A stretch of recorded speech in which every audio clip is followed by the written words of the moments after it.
കേരള ചരിത്രത്തിൽ തന്നെ വലിയൊരു രാഷ്ട്രീയ കൊടുങ്കാറ്റായി മാറിയ ഈ കള്ളപ്പണ കേസിൽ കേന്ദ്ര ഏജൻസിക്ക് മുന്നിൽ നേരിട്ട് ഹാജരായി ചോദ്യം ചെയ്യലിന് വിധേയരായതോടുകൂടി രാഷ്ട്രീയമായ വാദപ്രതിവാദങ്ങൾ മുറുകുകയാണ്. വീണ വിജയന്റെ ഇന്നത്തെ മൊഴികളുടെ ഉള്ളടക്കം പുറത്തുവരുന്നതോടുകൂടി സംസ്ഥാന രാഷ്ട്രീയത്തിന്റെ ഗതി തന്നെ മാറിമറിയുമ്പോൾ എക്സാലോജിക് CMRL ഇടപാടിൽ പ്രതിപക്ഷ നേതാവിന്റെ മകൾ ടി വീണയെ ED വീണ്ടും ചോദ്യം ചെയ്യുമ്പോൾ പാർട്ടി സെക്രട്ടറിയായിരുന്ന കോടിയേരി ബാലകൃഷ്ണന്റെ മകൻ ബിനീഷ് കോടിയേരി നേരിട്ട കള്ളപ്പണ കേസുമായുള്ള താരതമ്യവും വ്യത്യാസവും ചർച്ചയാവുകയാണ്. മക്കൾക്കിടയിലെ വേർതിരിവ് തന്നെയാണ് അതിൽ പ്രധാനം. കോടിയേരി ബാലകൃഷ്ണന്റെ മകൻ അന്വേഷണം നേരിട്ടപ്പോൾ പാർട്ടി ഇടപെടാതിരിക്കുകയും പിണറായിയുടെ മകൾ അന്വേഷണം നേരിട്ടപ്പോൾ ED തെരുവിൽ ആക്രമിക്കുകയും ചെയ്തതോടുകൂടിയാണ് കേസിലെ താരതമ്യം കൂടുതൽ ചർച്ചയായത്. എന്താണ് രണ്ടു കേസുകളും തമ്മിലുള്ള വ്യത്യാസവും സാമ്യവും? ബിനീഷും വീണയും കേരളത്തിലെ രണ്ട് പ്രധാനപ്പെട്ട ഇടതുപക്ഷ നേതാക്കളുടെ മക്കളാണ് എന്നതാണ് പ്രധാന സാമ്യം. കേസിൽപ്പെട്ടപ്പോൾ ഇരുവരുടെയും പിതാക്കന്മാർ CPM PB അംഗങ്ങളായിരുന്നു.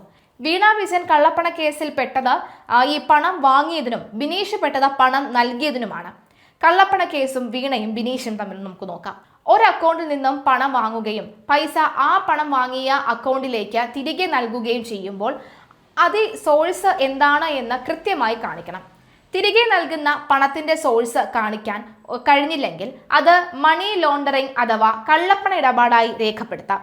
CMRLുമായി ബന്ധപ്പെട്ടുള്ള കമ്പനിയിൽ നിന്ന് വീണ പണം വാങ്ങുകയും അത് തിരിച്ചു നൽകുകയും ചെയ്തപ്പോൾ അതിന്റെ ഉറവിടം കൃത്യമായി ചൂണ്ടിക്കാണിക്കാനാണ് ആയിട്ടില്ല എന്നതാണ് വീണയുടെ പ്രതിസന്ധി.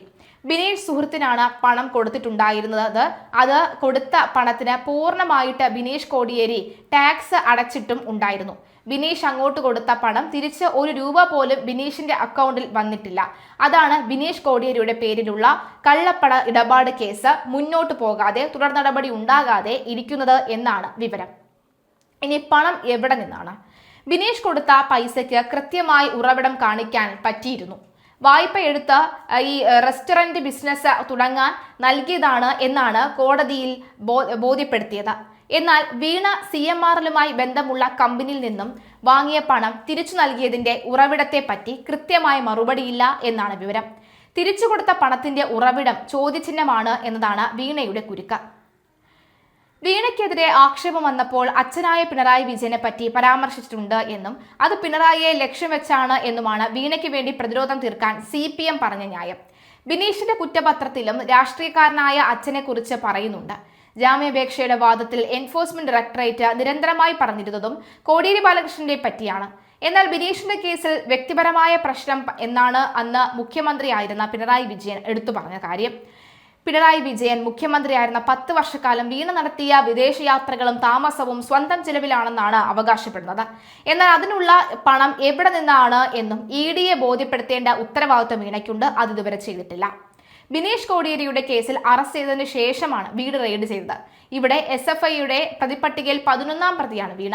ബിനീഷിന്റെ കേസ് നടപടികൾ താൽക്കാലികമായി നിർത്തിവെക്കുന്നതുവരെ ബാങ്ക് അക്കൗണ്ടുകൾ മരവിപ്പിച്ചിരിക്കുകയോ മറ്റു നടപടികൾ എടുക്കുകയോ ചെയ്തിരുന്നില്ല.